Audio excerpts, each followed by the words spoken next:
pinagdaanan sa panahon ng pandemya at kalamidad, tayo ay kumapit pa rin sa isa't isa at buong tiwala ninyong ipinakita ang inyong suporta sa serbisyo at paglilingkod namin sa paghahatid ng tamang balita at impormasyon, tulong na galing sa aming puso.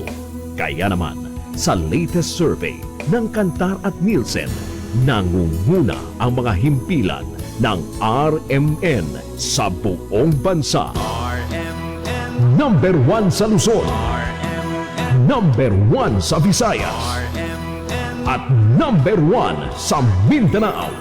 radyo ng buong Pilipinas. Buong karangalan ng mga radyoman ng RMN Networks ang maglilingkod sa inyo. Maraming salamat. RMN Number 1, Number 1. Wala nang iba. Radyo mo nationwide.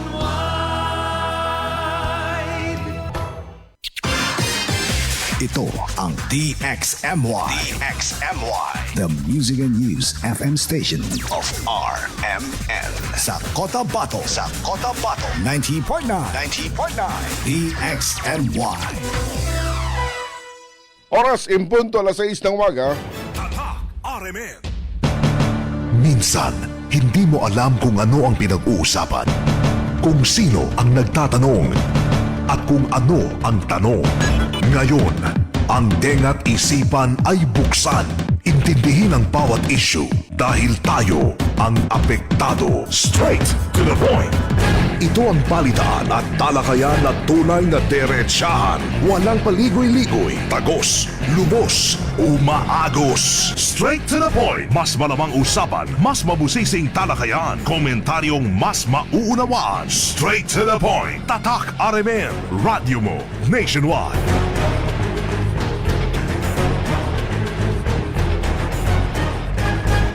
Makasama umaga tayo ngayon ng Martes, 4 sa buwan ng Agosto 2026.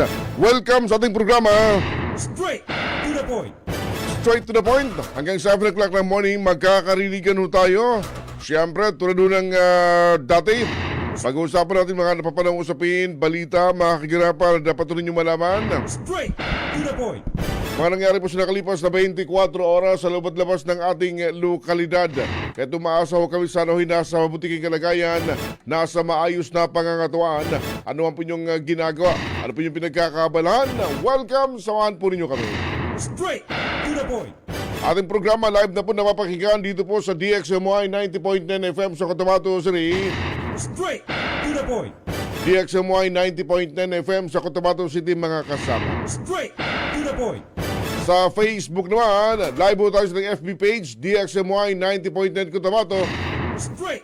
DXMY 90.9 Cotabato. Magandang morning, Radyo Manebs. Magandang morning, Sir Erwin. Mapia-mapita, mga kasama. Assalamualaikum warahmatullahi wabarakatuh. Ang atin naman pong text hotline, mga kasama, 0950-032-7332, 0950-032-7332. Sa kalagayan po ng ating panahon, mga kasama, sa forecast po ng Pag-asa, base po sa nilabas as of 3 a.m. Yung pong tropical, yung pong low pressure area na binabantayan, base po sa nilabas na data, nasa bahagi po ng Bungaw, Cagayan. Samantalang isa pang low pressure area naman yung binabantayan rin, nasa coastal waters ito ng Baluan, La Union. Samantalang yung pong tropical cyclone, mga kasama, itong si Dolphin, ay nasa labas na ng Philippine Area of Responsibility sa layan 2,330 km east north extreme Luzon. Taglay pa rin po nito yung maximum sustained wind na 150 km per hour. Malapit ito sa gitna, pabusong abot ito ng 185 km per hour, mga kasama. Ang malaking bahagi ho ng bansa, kabilang tayo dito po sa Mindanao, Bangsamoro Region, magiging bahagyang maulap hanggang sa maulap po yung papawirin na meron ng isolated rain showers at thunderstorm, dulot naman ng localized thunderstorm. Posible yung flash flood o landslide sa mga panahon makaranas tayo ng malakas na buhos ng mga pag-ulan. Samantalang mga kasama sa temperatura naman ngayong araw naglalaro sa pagitan ng 34 degrees Celsius hanggang 24 degrees Celsius. Sa Cotabato City pa rin ang mga kasama, abot to sa 30 degrees Celsius ang temperatura. Sumikat naman ang araw kanina 5:37 at lulubog naman mamaya dito po sa Bangsamoro Region 6:02 ng gabi. Weather report. Weather report. Straight to the point. Mga kasama sa muli, good morning, good morning, good morning, good morning, good morning, good morning! It's a Tuesday, 4 na Radyo Maneb sa buwan ng Agosto. Palapit ng mga kasama ang halalan, Oy. kung kaya't marami na hong na-excited para ho sa makasaysayang halalan sa Bangsamoro. First parliamentary election mga kasama dito po sa ating rehiyon. Minamahalo nating Bangsamoro Region mga kasama. Straight to the point. At kumusta? Pangilang araw na ba ngayon, Radyo Maneb? Straight to the point. Kailan ba na siya? 1, 2, 3, 4. Pang-apat na araw. Pang-limang araw na ngayon. Ayun, pang-limang araw na. Kumusta ang unang 4 na araw ho ninyo mga kasama na pangangampanya sa iba't ibang bahagi ng Bangsamoro Region? Straight to the point. Ang daming mga usapin, daming balita kaganapan, mga pangyayari sa nakalipas na 24 hours. Straight to the point. Kahapon, umarangkada mga kasama, yung pong pangilang araw yung Radyo Manebs, kahapon, Day 12 kahapon, ng Straight to the point. nagpapatuloy na impeachment trial laban ho kay Vice President Sara Duterte. Straight to the point. Kahapon, hinarap po ng Prosecution. prosecution yung Straight. isang state auditor. Straight. At kanilang diniscuss, tinalakay mga kasama yung confidential fund. Point. At paano na po ito ginasto? Straight. Sino-sino yung mga tumanggap? Nilabas yung pangalan ng Radyo Maneb. Straight. Marami to the mga point. pangalan na nabanggit sa mga pangalan. May mga Piatos, may mga Nova, meron pang Pikit, Si Andy Lim. Andy Lim. Yung binabanggit kahapon. Straight to the Yung point. parang inobject ng defense team. Dahil nga sa mukhang pang-iinsulto na ayon sa kanila, yung ginagawang Straight to the point. pagkakabanggit ni House Prosecution Panel Attorney Kapunan. Straight to the Meron pa rin yung apelido, Pikit. Si Alejandro Pikit. So yun yung kahapon yung sa panig ko ng prosecution. Ngayong araw, magkakaroon ho ng cross-examination Radyo Maneb. Straight to the point. So dito malalaman kung paano po gagawin yung cross-examination Straight. and paano po naman yung magiging mga kasagutan ng witness ng prosecution mga kasama. Straight to the point. Again, maaga yung kanilang trial. Nagsimula alas 10.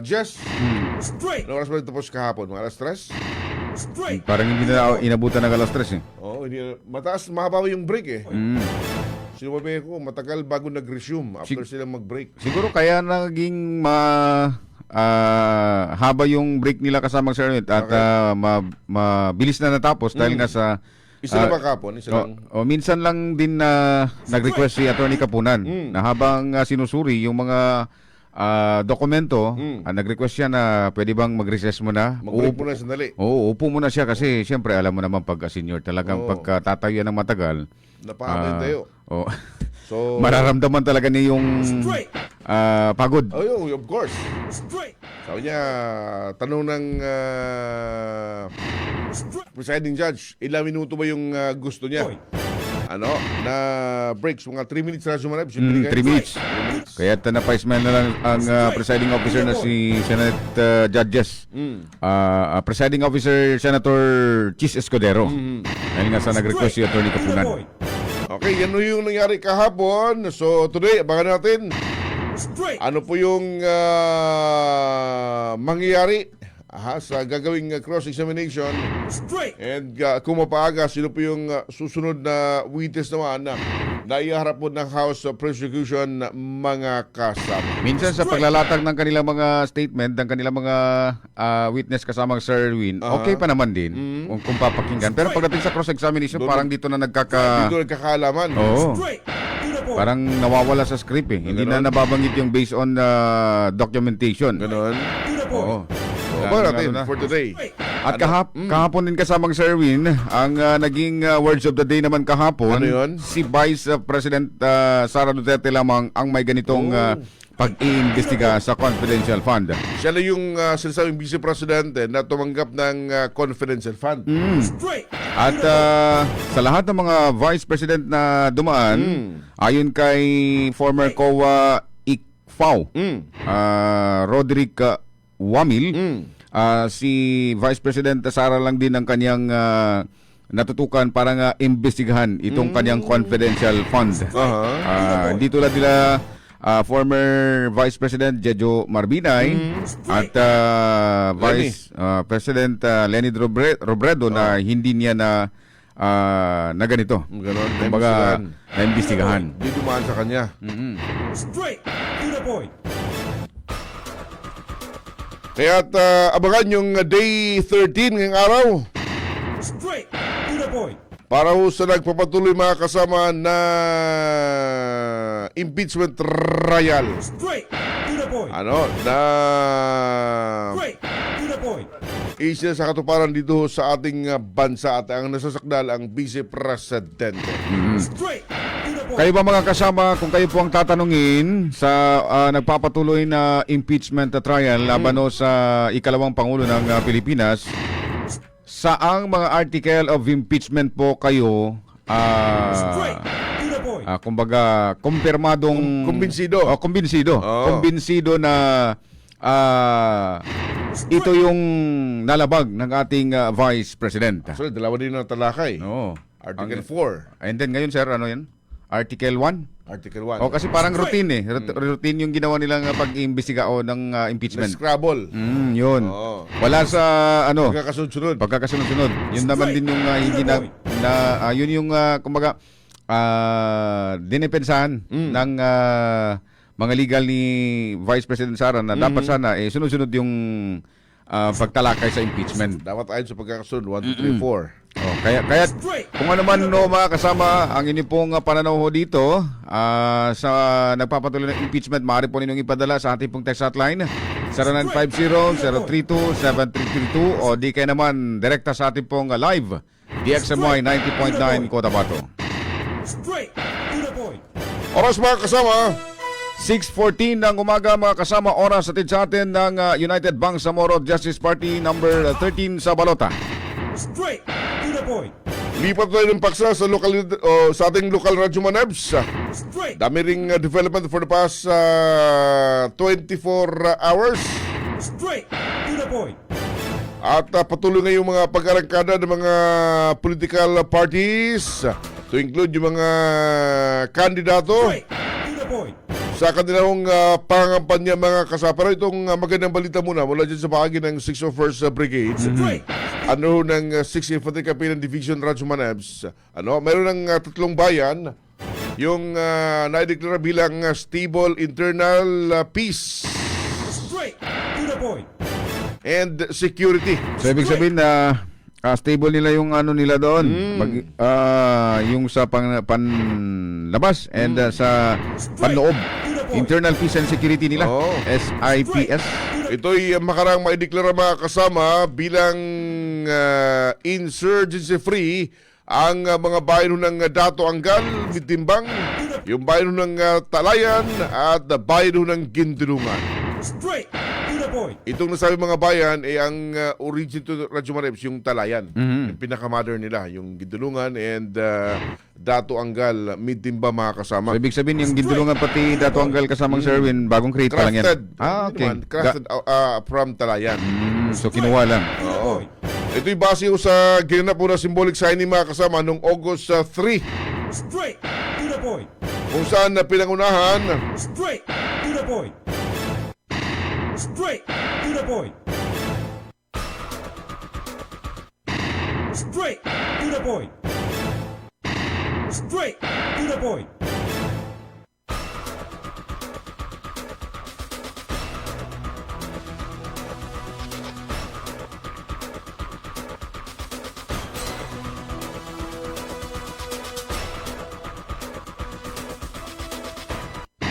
Straight to the point. Base ho sa ulat ng una sa To programa, the point.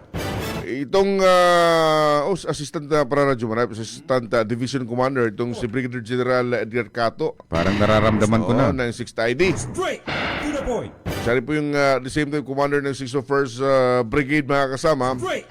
And kabilang din po sa pumirma si Governor Dato Ali Mintimbang and yung PD ng Maguindanao SOR PPO Radyo Manayap, Police Colonel Mangahis, Straight to the point. at ilan pa mga opisyales mula ho sa probinsya. Straight to the point. Sinabi na yung deklarasyon ay patunay ng matagumpay na pagtutulungan ng pamahalaan at ng security forces dyan ho sa nasabing mga bayan. Again, yung Talayan, Gindulungan, and Dato Angal. Straight to the point. Ayon kay Kato, ang kapayapaan ay pananagutan ng bawat residente, maging dapat maging Straight. kaysa yung mga sektor at humaneps. Ano? Straight to the point. At kaugnay ng bagay nito ay nagpahayag ng kanyang suporta naman ang Commanding General ng 6th Infantry Campilan Division. Sana all Straight to the point. ng mga bayan dito sa ating area ay masundan ito, mga kasama. Straight to the point. Ano?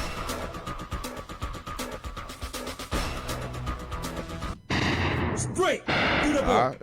Deklarado na hong stable internal peace and security or insurgency-free, mga kasama itong mga bayan na ito. In short, wala nang banta sa seguridad Radyo Manayap. Yan na yung sabi ni Attorney Muhammad Nabil Mudja na hindi porket ang isang bayan ay nailagay sa orange man, yellow man yan o red category ay hindi na magbabago kasi kung aktibo pa rin yung mga local chief executives, mga local officials natin sa pagkikipag-ugnayan sa law enforcement unit, posibleng may posibilidad na mababago yung kategorya nila mga kasama. Straight to the point. Tulad dito sa atin sa Cotabato City, nasa orange category.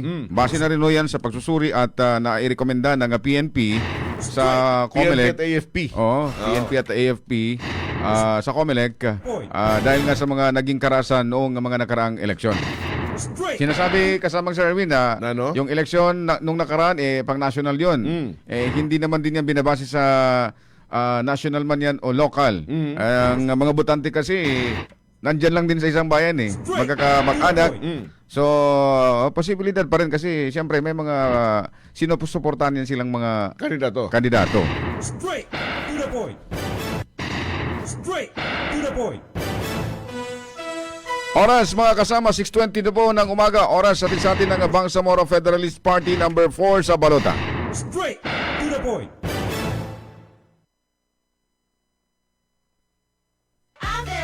Maayong adlaw, makauban nato karon si Nanay Elena. Unsa man ang problema nimo kaniadto? Ay, grabe, nakahanap sa akong mata. Naa daw ko'y katarata. Ingon sa doktor, murag na'y dag-umpirmi sa akong mata. Pero maayo na lang, kay nakadungog ko bahin sa iBerry. Gisulan ako, human sa tulo ka bulan, dako kaayong kausaban. Pag mata nako, murag kalit lang nilinaw, wala na ang dag-om. Sulaypod ang bagong produkto iBerry Gold na adunay 10 mg lutein. Mapalit na sa mga farmasya duol nimo. Mahalagang paalala, ang iBerry ay hindi gamot at hindi dapat gamitin panggamot sa anumang uri ng sakit. Bangon tayo, shift na ako. Future supervisor ako. Nescafe Classic Stick ang kape ko. Mahirap man maging cashier, lalaban pa rin ako. Yan si Dan at 6 a.m. dahil araw-araw siya umiinom ng Nescafe Classic. Subok, 100% puro at natural. Galing, Dan! Mag Nescafe Classic araw-araw. Pinakamasarap na black coffee. Based on February 2025 product tasting on instant coffee powder by MRI. Mag-Nescafe Classic araw-araw. 100% puro at natural. Pinakamasarap na black coffee. Panahon ngayon, bawal na bawal ang magkasakit. Mabuti na lang, merong Manaysol Herbal Capsule na ating panlaban sa anumang uri ng karamdaman. Narito na ang ating kapsulang solusyon sa inyong mga iniindang karamdaman. Manaysol Herbal Capsule. Epektibo na, abot kaya pa. Ang Manaysol Herbal Capsule ay likas na mabis at epektibo dahil sa taglay nitong sangkap ng mga purong halamang herbal gaya ng lagundi leaves, ginger, turmeric, sambong, agaricus mushroom, moringa, ampalaya na nagtataglay ng lysine, zinc, vitamin C, probiotic, O, nakapag-Manay-Sol Herbal Capsule ka na ba? Tandaan, ang sakit o karamdaman ay nilulunasan, hindi inaalagaan. Isang paalala mula sa Manay-Sol Herbal Capsule. Ang Manay-Sol Herbal Capsule ay mabibili na sa inyong mga suking parmasya at butika. 1 plus 1. 2 plus 2. 4 plus 4. 8 plus 8. 16! 5 plus 4. 9, 5 plus 5. 10. My name is Maria Alina Isabel F. Ayon. I drink Remind Choco. It's so delicious and yummy. I love Remind Choco. It makes me more smart and pretty. Para sa Smart Kid, Remind Choco, isa ka sa shay lang. Kada adlaw. Sa isa ka tasa, pwede init or bugnaw nga tubig. Remind Choco para paspas ang pagtubo og smart ang atong anak. Ahoy! Kidney Care time! Perhesyo ning magpa-dialysis. Gasto kaayo. Maayo na lang niya ang Kidney Care. Brad, unsay imong nasinati sa Kidney Care? Ako si Loloy taga Danau, 50 ang edad. Tulo na kabuan ako nagdialysis. Sukad nga naggamit ko og Kidney Care. Nibalik ang akong kusog sa matag adlaw. Ug wala na ko'y gibating kaluya sa lawas. Kaning Kidney Care nakatabang sa pagatiman sa akong kidney. Karon makalihok-lihok nako sa ako inadlaw nga buluhaton. Daghang salamat sa Kidney Care. Ang Kidney Care ay mabibili sa Mercury Drug Store at mga suking butika. Ang Kidney Care hindi gamot at hindi dapat gamitin panggamot sa anumang uri ng sakit. Sa bawat bayan, sa bawat daanan, may pangarap na matagal nang inaasam. Kapayapaan at pagkakaisa. Assalamualaikum warahmatullahi taala wabarakatuh. Labi-labi din sa kanong sakop po District 5, Maguindanao del Sur. Saki so watanu Suldo, si Anwar Alamada alias Young Fighter, si Nugo na UBGP, so Imaylip sa mga kandidato sa District Representative, siya sa District 5. Niya ko number baluta na number 1. Number 1 sa baluta. UBGP. Para sa bayan, hindi para sa sarili lamang. Iboto BFP Bangsamoro Federalist Party, Partido para sa Farm Parliament. Number 4 sa balota, Partidong para sa pagkakaisa, para sa kaunlaran, para sa Bangsamoro. 4 Bangsamoro. Political advertisement paid for by Bangsamoro Federalist Party.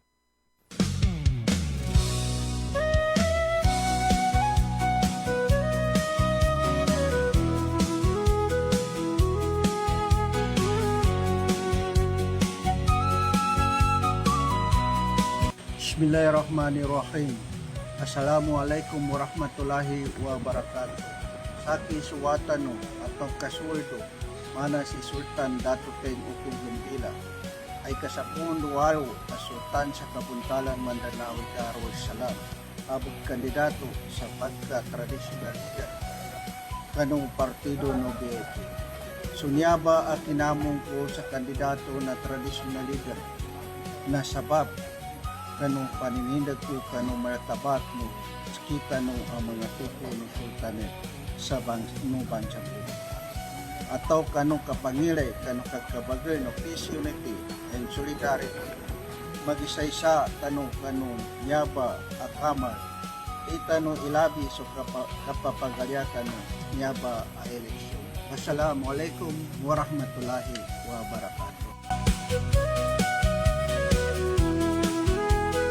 Ngayong September 14, panahon na para piliin ang partidong may malasakit, may prinsipyo at tunay na naglilingkod sa bawat Bangsamoro. Piliin ang UBJP.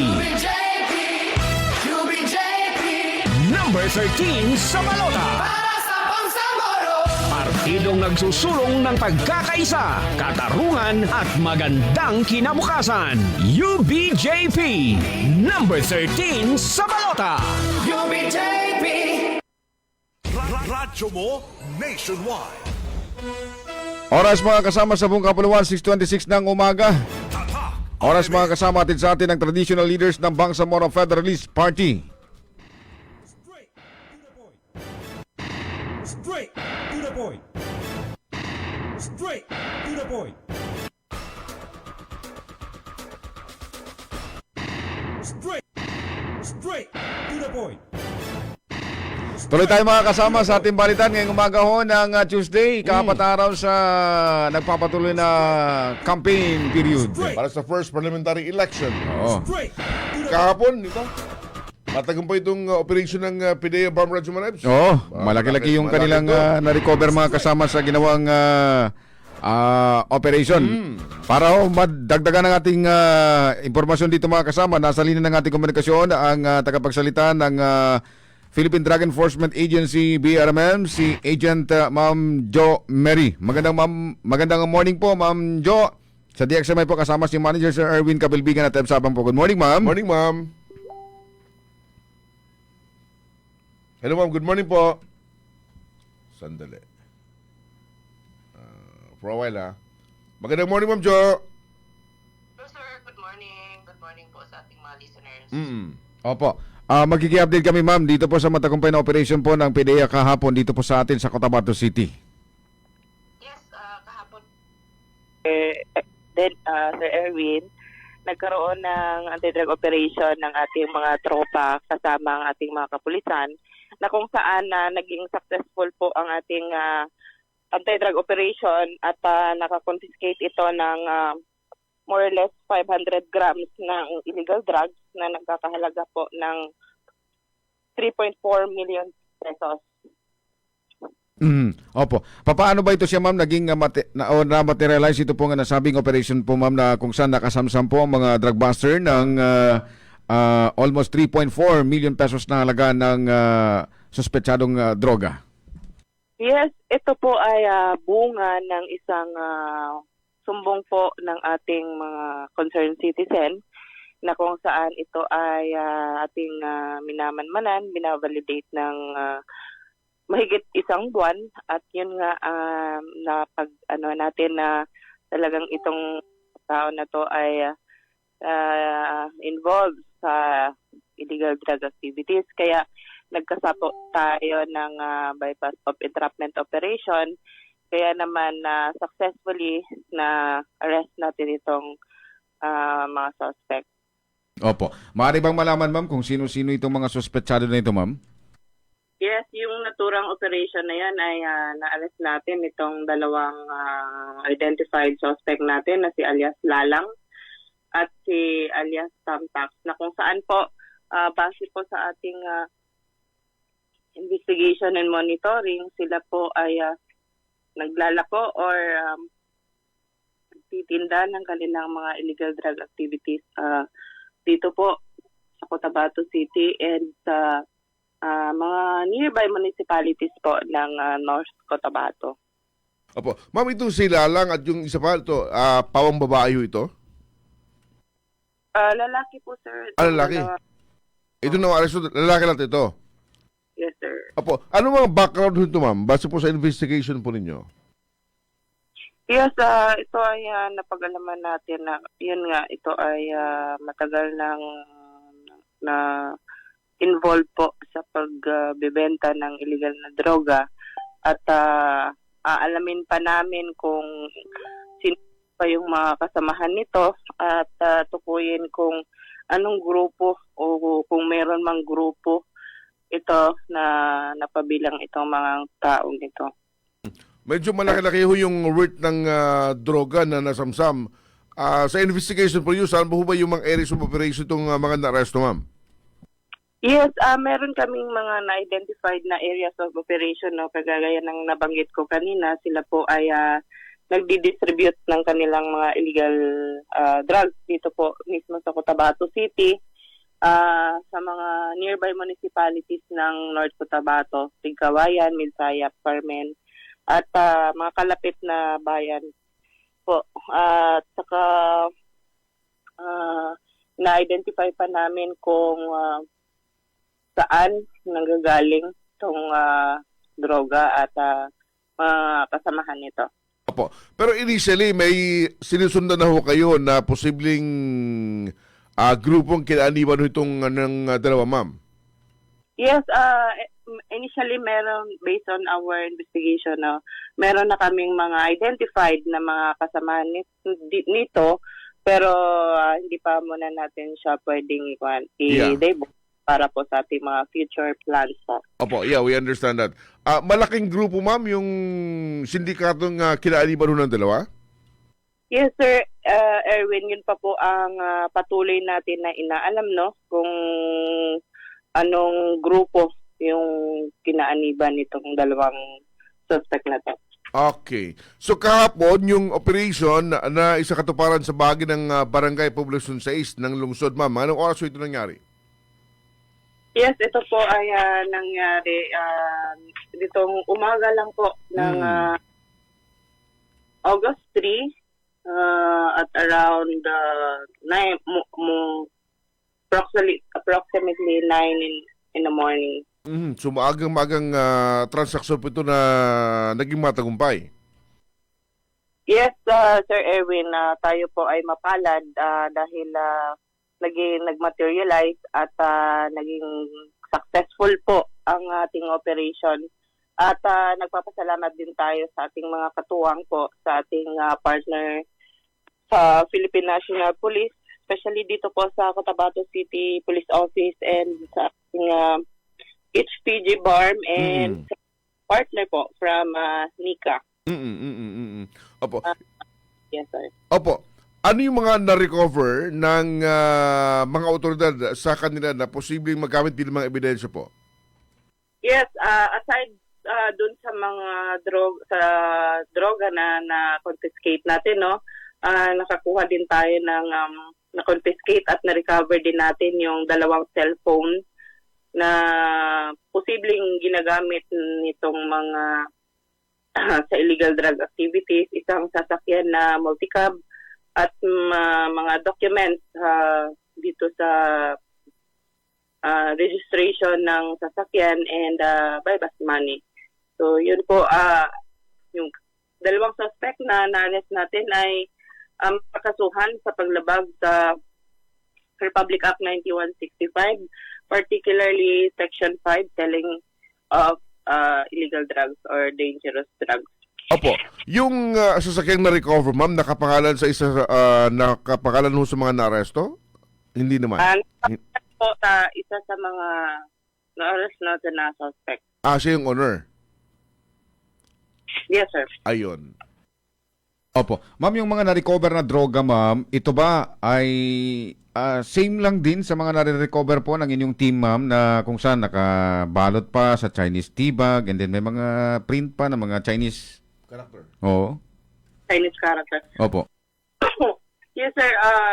Yun pa po ang inaalam natin, no, base sa ating pagsisiyasat ng ating laboratory. Doon natin malalaman kung base po sa nakabalot, meron tayong mga identified na mga sources kung saan at anong klaseng droga ang nanggagaling base po sa kanyang ginagamit na packaging. Opo. Dito sa 2 suspect na ito, ma'am, kasi may mga initial din na ibinigay na impormasyon na same lang din sila ng family name. Ano ito sila, ma'am? Magkapatid? Accordingly, no, magka-relative itong 2. Opo. Yes, ma'am. Sa operation na ito, ma'am, may mga joint kayo na team, ang Philippine Coast Guard at ang PNP HPG BAR. Paano yun siya, ma'am, nagkaroon na pati sila nasali po dito sa operation na ito? Malapit po ba ito sa kailugan natin dito sa Cotabato City, itong isinagawang operation na ito? Yes, sir, no, always naman nandyan naman palagi yung ating partner counterpart, no, from the Philippine National Police sa ating NICA, sa Coast Guard. Palagi naman natin silang katuwang, lalong-lalo na ang ating NICA at ang HPG. Sa lahat-lahat po na nandyan para po magbigay ng assistance sa atin. Kaya po, ulit-ulit nagpapasalamat tayo dahil po hindi po ito magagawa ng PDEA lang, no? Kinakailangan po natin ng suporta ng bawat isa, ng lahat po ng, pati sa inyo, sir, sa media entity, and also sa ating mga concerned citizen. Kaya as always, kami po ay palaging nagpapasalamat, lalong-lalo na sa ating local government unit. Ano yung disposition ng dalawa ngayon, ma'am?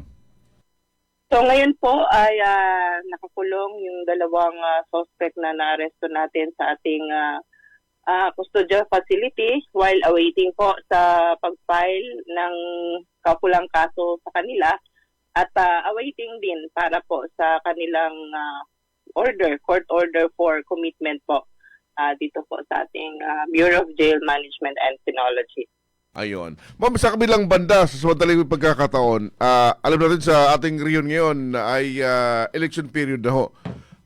Sa monitoring ng PDEA, may mga kumakandidato na itinuturing na involved sa narcopolitics? Sa ngayon, no, Sir Erwin, wala pa po tayong monitor dyan, no? So, at anyway, patuloy naman nating minamanmanan, minomonitor yung mga involved po sa active and involved sa illegal drug activities. Ay, maliwanag po. Sige. Wala na po kaming katanungan, ma'am. Baka meron po kayong nais na ihabol. Paalala sa publiko kaugnay sa ganitong mga gawain, illegal drugs. Yes, maraming salamat sa pagkakataon, Sir Erwin. Sa mulit-muli po, sa ngalan po ng aming Regional Director na si Edgar T. Jubay, ang opisina po ng PDEA BARM ay patuloy po na nagsusumamo at nag-encourage po sa ating mga concerned citizen na patuloy lang po ang pagbibigay ng information sa aming tanggapan po para po tuluyang masakotin natin itong mga involved po sa illegal na droga. Particularly na po sa bawat lugar ng ating mga barangay, sa ating mga mamayan, katuwang po ang ating mga barangay anti-drug abuse council na talagang sila yung nagbabantay sa kanilang mga barangay. Patuloy lang po tayo sa ating pakikipagtulungan and maraming salamat sa ating mga counterparts sa continued support na ibinibigay po sa atin, especially sa ating local government unit. And tuloy-tuloy lang po tayo. Ang PDEA ay tuloy-tuloy sa ating mandato para po maging malinis sa illegal na droga ang Bangsamoro. Ayun. Thank you. Ma'am Jo, salamat na marami sa oras information. Good morning po sa inyo. Good morning din, Sir Erwin and Sir Ebs. Good morning sa ating mga listeners. Salamat po. Salamat na marami. Lahat ng tanong, straight to the point. Mga kasamang tagapagsalita ng PDEA BARM, si Ma'am Agent Jo Mary. Straight to the point. Kaugnay dito nga sa pagkakasamsam ng 3.4 million pesos na halaga ng shabu. It's been a while, Radyo Manabs, na may balitang ganito kalaki yung nasabat, ha? Puros kasi nababalita natin dito sa Cotabato City, takal-takal lang, 0.0, ganoon something. Ayun, malaki yan to. Pero 3 kahapon, point something million. mabot na ng kalating kilo ng shabu, mga kasama. Congratulations sa mga law enforcement team. Magkakasama ito Radyo Manabs, PNP, PDEA, o PDEA yung head, PNP, at iba pang nasa security sectors, mga kasama. Straight to the point. Okay, oras natin mga kasama. 6:40 ng umaga, mga kasama. Oras atid sa atin ni Attorney Sheriff Abbas, number 1 sa balota para sa 1st District ng Cotabato City under sa UVJP. Straight to the point.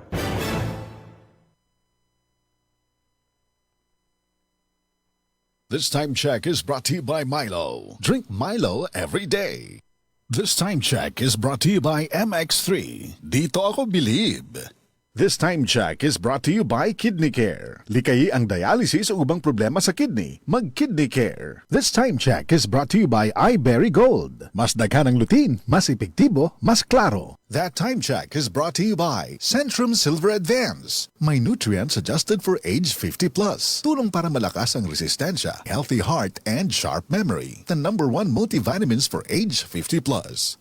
Mula sa number 1 Smart Dishwashing Paste. Tanggaling-galing mo! Smart Dishwashing Paste ko! Pritong ulam na masebo, plato at kaldero. Tanggaling for everyday. Ganyan pag Smart ang dishwashing paste. May double tanggaling formula. Tanggal galing ang sebo at bakterya. Pahit para walang bahid, linis fantastic sa metal at plastic. Number 1 ko to! Tanggaling-galing mo, Smart Dishwashing Paste. Heavy duty linis bawat pahid. Smart Dishwashing Paste, manufactured by ACS Manufacturing Corporation. ISO certified, world-class quality. ACS. Ako nabugahat ko. Naapod siya kauban nga pamaol, labat sa ulo ug hilanat. It's me, your Auntie Melay. Discarding bisdak na ko, ana. Rexidol Forte! Mas paspas, banat sa upat! Faster versus paracetamol in as fast as 30 minutes. Unilab quality yan. Paracetamol caffeine is the generic name of Rexidol Forte. If symptoms persist, consult your doctor. Charm Fab Gold, bakit makabloom sa charm? Walang amoy kulong, kahit sabay sa loob. Charm Fabric Conditioner with Bloom Fresh technology. May antibacterial na at ka-bloom sa bango ang damit. Charm Fab Gold, bakit makabloom sa charm? Walang amoy kulong, kahit sabay sa loob. Bangong makabloom sa charm. Charm Fabric Conditioner, manufactured by ACS Manufacturing Corporation. ISO certified, world-class quality. ACS. Ahoy! Kidney Care time! Ako si Alan taga Toledo Negros. Sang una, wala gyud ko kabantay nga naa na di ay ko'y problema sa kidney. Sige kong pangihip isang gabi ug usahay mo hubag akong tiil. Pirmi ko kapuyon, nabalaka gyud ko sa akong kahimtang. Nakadungog mong guguanaan ni Kidney Care nga mo akong gisulayan sir. Action man siya minor gi sir. Nag-inom ko kada adlaw ug niagi ang 3 ka bulan. Dako gyud ang kausaban. Mas na akong paminaw na wala tong hubag ug lagsik na akong panglawas. Salamat gyud sa Kidney Care. Ang Kidney Care ay mabibili sa Mercury Drugstore at mga suking butika. Ang Kidney Care hindi gamot at hindi dapat gamiting panggamot sa anumang uri ng sakit. At age 50 pataas, posible ang good quality of life kapag tama ang level ng nutrients sa katawan. Piliin ang doctor-prescribed Centrum Silver Advance. Ang kumpletong formula nito ay mahigit sa 25 nutrients na tumutulong sa immunity, healthy heart at sharp memory with proper diet and exercise. Alam niyo ba, ayon sa clinical research, ang pag-inom ng Centrum Silver Advance araw-araw kasama ang tamang pagkain at exercise ay nakatutulong sa memory habang tumatanda. Napapanatiling matalas ang isip, malinaw ang memorya at maayos ang nakaka-focus. Ang mga nasa edad 50 pataas ay matutulungang magkaroon ng good quality of life kung iinom sila ng Centrum Silver Advance kasabay ng tamang pagkain at exercise. Take Centrum Silver Advance daily. Ito ang Medifax for Centrum. Multivitamins plus minerals is a generic name of Centrum Silver Advance. If symptoms persist, consult your doctor. Centrum Silver Advance. May nutrients adjusted for age 50 plus. Tulong para malakas ang resistensya, healthy heart, and sharp memory. The #1 multivitamins for age 50 plus. Radyo mo nationwide. Oras mga kasama sa buong kapuluan, tatak alas 6:44 ng umaga. Oras mga kasama atin sa atin ni Anwar Young Fighter Alamada, number 1 sa balota. Sa pagka 5th District sa Maguindanao del Norte, sa ilalim pa rin ng United Bangsamoro Justice Party. Straight to the point. Tuloy Radyo Manib sa ating programa at kanina nga binabanggit natin, umarangkada na yung iba't ibang mga kandidato, political parties sa kanilang pangangampanya simula nung July 30. Kahapon, yung partidong UBJP na sa bahagi ng Lanao del Sur mga kasama. Malaki-laking programa. Makapit tayo Radyo Manibs. Nasa linya ng ating komunikasyon mga kasama ang spokesperson ng United Bangsamoro Justice Party, si Sir Engineer Muhajirin Ali. Magandang morning po Sir Ali, sa DXMA po kasama si Manager Sir Erwin Cabilbigan at Eb Sabang po. Good morning sir. Morning po sir. Yes, good morning po sa inyo at sa ating tagapakinig. Assalamualaikum warahmatullahi wabarakatuh. Opo, umarangkada na ho kayo sa inyong pong pangangampanya since July 30. Kahapon na sa bahagi ho kayo ng Lanao del Sur. Kumusta po so far, Engineer Sir, ang UBJP? Yeah, so far, mainit po ang pagtanggap sa ating mamamayan sa mga campaign sorties na ginawa na ho natin. Nung July 30, nung first day ng ating campaign period ay nakita naman po natin sa ating social media yung ginawang opening salvo nung sa Bungao, ang ating nominee na si Attorney Jetlyn, ang current na floor leader ng parliament sa ngayon. And then sumunod na ho yung mga ilan nating district candidates. In fact, nagkaroon din tayo ng event sa Cotabato City, and then nasundan din ho nung campaign na sortie ni MP ni Hashim, Prof.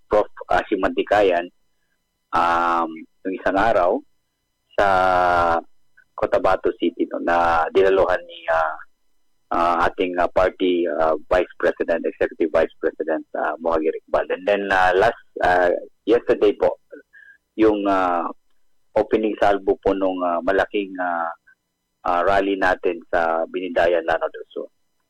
So dalawang malaki ang rally na ho yung ginanap. Una sa Bungao and kahapon yung sa Lanao del Sur, Engineer, tama po ba?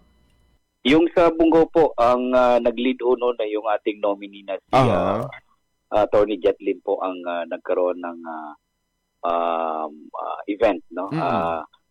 Nagkaroon siya nung tawag doon, yung katulad din sa Cotabato City na ginawa natin.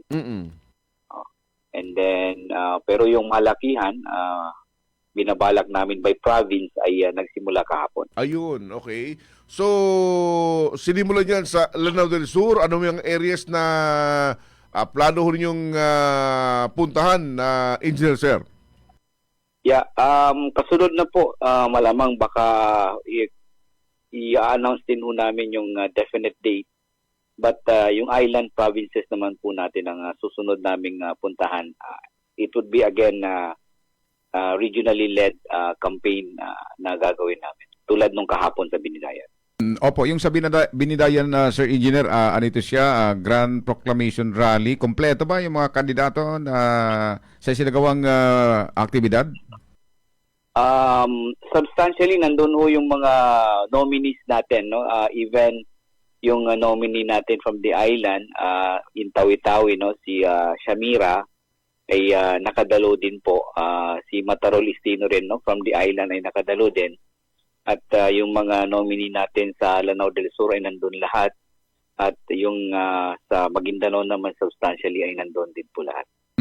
At ang mainit pang pagsalubong dito ng mga taga-suporta kahapon dyan ko sa Binidayan, ang mismong presidente ng UBJP at chairman ng Moro Islamic Liberation Front, nandun po, Sir Engineer, tama po ba? Yes po, siya po yung naging main guest natin, no? At nagbigay ng last message nung event natin kahapon. Marami kasing nagtatanong kung nasaan na ba si chairman, nasaan na ba ang presidente ng UBJP, at kahapon may kitang-kita ng lahat, lalong-lalo ng mga taga-suporta na talagang na-miss siya. Talaga po. Kami naman ay alam naman namin na nag-iintriga lang po yung mga tao na yon dahil hindi nga siya nakita, pero alam naman namin na very important trip yung pinuntahan niya recently po in Turkey. So ang nominee ng UBGP 1-2, ito yung mga kilala nga no? Si Sir Haji Murad at Sir Iqbal. Andun po, Sir. Yes. Nandun po yung mga nominees natin except for Ed Guerra, no? Edward Guerra na hindi siya nakadalo, no? At si Attorney Jetlin, no, out of the top 10 and Haber. So, pero substantially nandun naman po lahat. Sir, isa na lang po para sa akin, sa mensahe po, since na naging guest speaker po, bisita si Chairman Murad, ano po yung pinaka buod nung pong kanyang mensahe na ipinarating po sa mga taga Lanao? Yeah, ang pinaka main ang pinaka main message niya doon sa speech niya kahapon ay yung reiteration niya na when we talk about MILF, no, kung ano yung political party ay iisa lang ho talaga ang political party ng MILF, ang United Bangsamoro Justice Party. So, ni-remind niya po lahat na nandoon na kailangan hong suportahan yung United Bangsamoro Justice Party at dahil ito ho ay part ng continuation po ng Bangsamoro struggle, no, from the armed struggle before to a political and democratic struggle lang yan. Opo, isang bagay pa, Engineer, sir. Alam natin na marami ho yung laman ng plataforma ng gobyerno ng UBJP na inilatag ngayon sa publiko.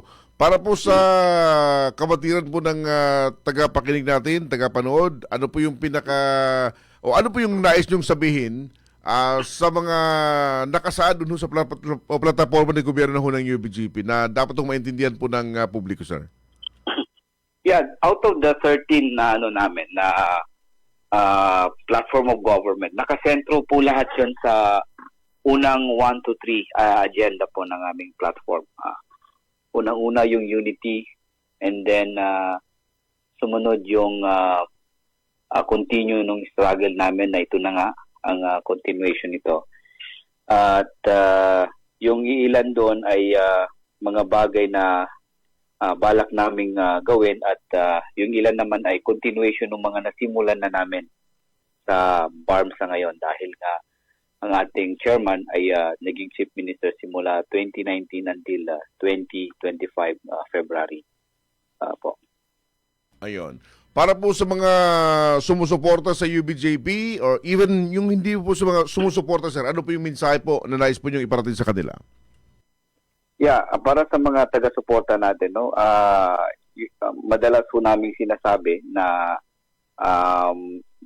the only way na they will be able to support concretely the party ay pagdating po ng September 14 election ay pumunta po tayo lahat sa presinto at bumoto. Dahil yun ho yung pinakabuod nitong gagawin nating campaign, at itong election ay mabigyan po ang ating mamamayan, ang ating Bangsamoro, na pumunta ng presinto at bumoto po. At iboto ho ang United Bangsamoro Justice Party.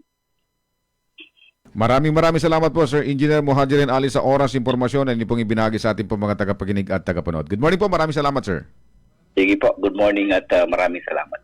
Salamat po na marami. Lahat ng tanong, straight to the Mga point. kasama, si Engineer Muhajirin Ali ang tagapagsalita ng UBJP. To the point. Ang bahaging ito, mga kasama, tito sa atin ng United Bangsamoro Justice Party number 13 sa Balota. Radyo mo nationwide. Tuloy tayo mga kasama reports mula sa mga Radyo 1 reports natin. Kaugnay ng eleksyon, mga kasama, COMELEC hinimo ka mga botante na isumbong kung may lalabag sa election laws, lalo na sa panahon ng eleksyon. Sa detalye ng balita, Radyo Man Jules Di Mapalaw. DXMY. RMN Report. Commission on Election o COMELEC BARM sa mga botante at concerned citizens na magsumiti ng formal na reklamo laban sa sinumang lalabag sa election laws na nalalapit ng Bangsamoro Parliamentary Election sa halip na umasa lamang sa mga post sa social media. Ayon kay Attorney Joyce Moran, election officer ng COMELEC BARM, mahalagaan niya ang pagkakaroon ng complainant at mga testigo upang maisulong ang investigasyon at makabuo ng matibay na kaso. Anya pa, bagamat marami ang nag-uulat ng manoy paglabag online, kakaunti lamang umano ang handang magsampa ng opisyal na reklamo. Binigyan din ng COMELEC BARM na ang kandidatong mapapatunayang lumabag sa election laws ay maaaring managot sa administrative o kriminal at maaari pang mawala ng pwesto kahit na naiproklama ng nanalo sa halalan, depende umano sa bigat ng napatunayang paglabag. You mean prosecution of violators, no? Meron naman tayong proseso. But we need witnesses and we need complainants. Kasi hindi naman tatakbo yung kaso pag walang magko-complain at wala tayong mga witnesses. Diyan kasi tayo diyan tayo nawawala. Maraming reklamo, especially in social media, nilalabas nila sa social media, but no one is really trying to file formal charges. Tapos kung meron ng formal charges, walang willing mag-execute ng affidavit. So how will the case hold up sa prosecutor's office? So, isa yun sa ating siguro dapat as Bangsamoro, as the voters and concerned citizens in the coming election, siguro isa yun sa kayo din mismo ang magbabantay. Kasi hindi naman namin kaya na kami lang, di ba, AFP. Kasama mo sa DXMY 90.9 RMN Cotabato, Radyo Man Julie Mapalaw, Tatak RMN. Radyo mo nationwide. Samantala, mga kasama, sa pangangampanya naman, umarangkada na ho ang grupo ni MP Malang, Sultan Gombila at ni Attorney Sharif Abbas. Sa detalye ng balita, Radyo Man, Maestro Rahi Bansao. DXMY. Tatak RMN Report. Matagumpay na isagawa ang kumustahan sa barangay Kapimpilan na covered code na dinaluhan ng kinatawan mula sa barangay Kapimpilan at barangay Sambulawan sa bayan ng Kadayangan sa Special Geographic Area. Sa punguna ni BTA Member of Parliament Boots Malang, lumalo sa naturang pagtitipon ng mga barangay workers kabilang na ang BIPAT, Lupon, barangay health workers, barangay nutrition scholars, Bangsamoro nutrition workers at mga barangay officials. Layunin ng programang ito ay upang pakinggan ang kalagayan ng mga barangay at palakasin ang koordinasyon upang higit pang mapabuti ang paghahati ng serbisyo sa komunidad. Si MP Boots Malang ay kandidato ng Bangsamoro Federalist Party sa unang distrito ng Special Geographic Area, number 2 sa Balota. Samantala sa kabilang dako naman ay isang makabuluhan ang pagbisita na isinagawa ni Sultan Datuteng Gumbila ang Sultan sa Kabuntalan kay Vice Governor Jim Hataman Saliman upang higit pang mapagtibay ang ugnayan ng mga sultanato at pamahalaang panlalawigan sa Basilan. Sa kanilang maikling pagpupulong ay tinalakay ang programa ng pangkapayapaan, suporta sa komunidad at pangalaga sa kultura at tradisyon ng mamamayan. Ayon kay Gumbila, mahalaga ang patuloy na dialogo sa pagitan ng mga traditional leader at lokal na pamahalaan. Anya ay isa sa kanila na may paggalang sa kultura at bawat isa. Si Sultan Datuteng Gumbila ay number 5 sa Balota. Samantala, isa si former COMELEC chairman at kandidato ng kinatawan ng 1st Parliamentary District Cotabato City na si Attorney Sharif Toto Abbas. Kick-off karaban ng partidong UBJP sa Cotabato City Chapter. Kanyang mensahe, hinikayat ni Abbas ang mga taga-suporta na makiisa at aktibong makilahok kampanya upang maisulong ang mabuting pamahala, kapayapaan at patuloy na pagunlad ng Cotabato City ng Bangsamoro. Ang kick-off karaban ay dinaluhan ng mga opisyal, kandidato at daan-daang taga-suporta ng UBJP bilang hudyat ng pagsimula ng kanilang kampanya sa napapalapit na halalan. Magandang araw sa ating lahat. Maraming salamat sa inyong oras, suporta at pakikiisa sa ating kick-off caravan. Ang inyong presensya ay malaking inspirasyon sa ating lahat. Habang tayo ay nagsisimula ng kampanya, ipakita natin ang pagkakaisa, disiplina at paggalang sa bawat isa. Sundin natin ang lahat ng alimpungkunin ng COMELEC at panatilihin natin ligtas, maayos at masaya ang ating karaban. Kasama mo sa DXMY 90.9, Radyoman Maestrahi Ban sa Tataka Aramen. Radyo mo nationwide. Maraming salamat Radyoman Maestro. Samantala, OBM USC at Project Salam tiniyak ang walang duplication ng mga benepisyaryo. Detalye ng balita Radyoman DC Mangod. DXMY RMN Report. Tiniyak ng strengthening access to livelihood assistance for marginalized Bangsamoro o Salam Project at Office for Bangsamoro Mujahideen under Special Circumstances o OBMOSC na walang duplication o dobleng benepisyaryo sa pagitan ng kanilang opisina bilang bahagi ng pagpapatibay ng patas at maayos na pamamahagi ng tulong sa mga kwalipikadong benepisyaryo. Ayon kay OBMOSC Director Attorney Nabila Muhammad, ang pangunahing mandato nila ay ang pagbibigay ng pinansyal na tulong at iba pang kaukulang suporta sa mga kwalipikadong dating kasapi ng Moro Islamic Liberation Front o MILF at Moro National Liberation Front o MNLF, partikular sa mga senior citizen, persons with permanent disabilities at iba pang kwalipikadong mujahidin at mujahidat na nasa ilalim ng itinaktang pamantayan ng batas.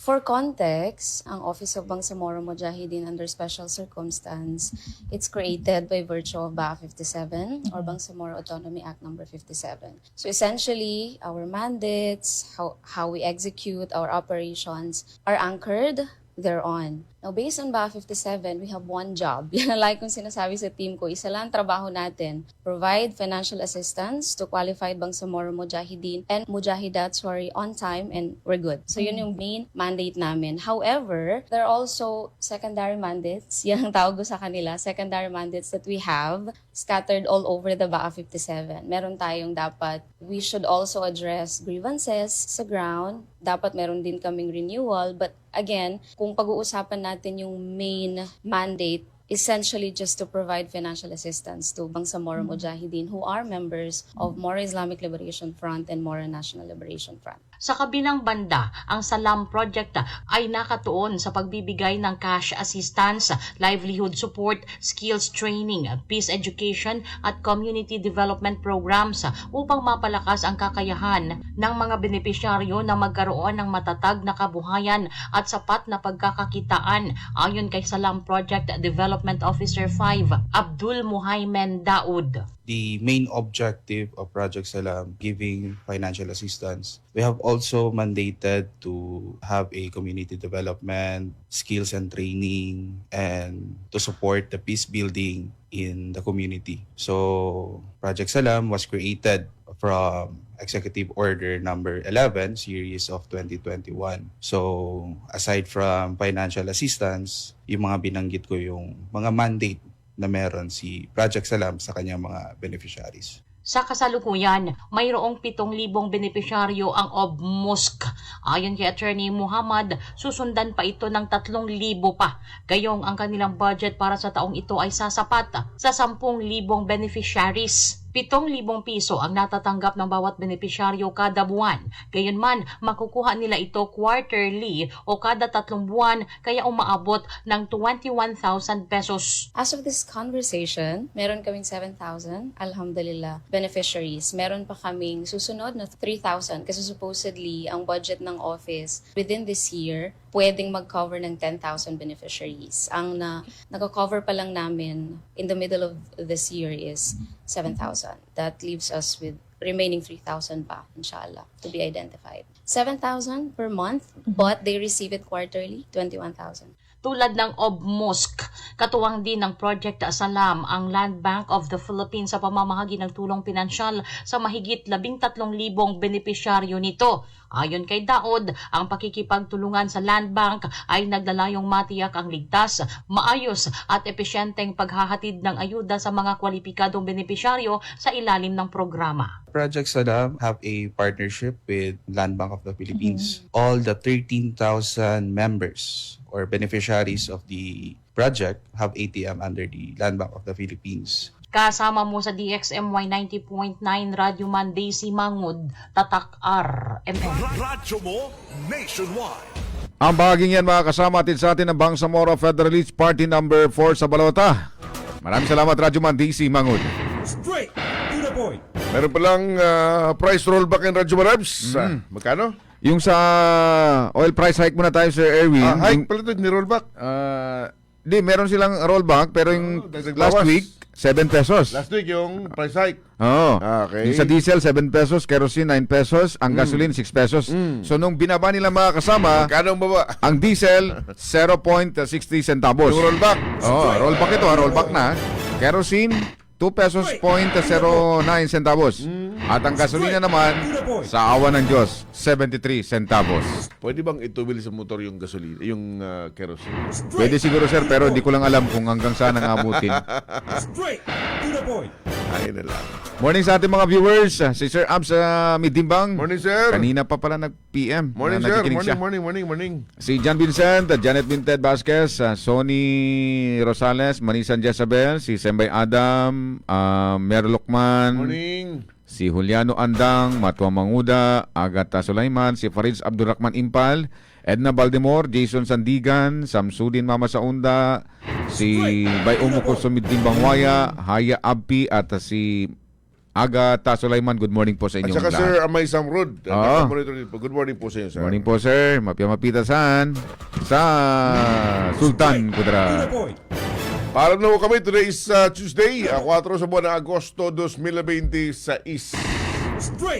Mga parties na Radyo Manabs.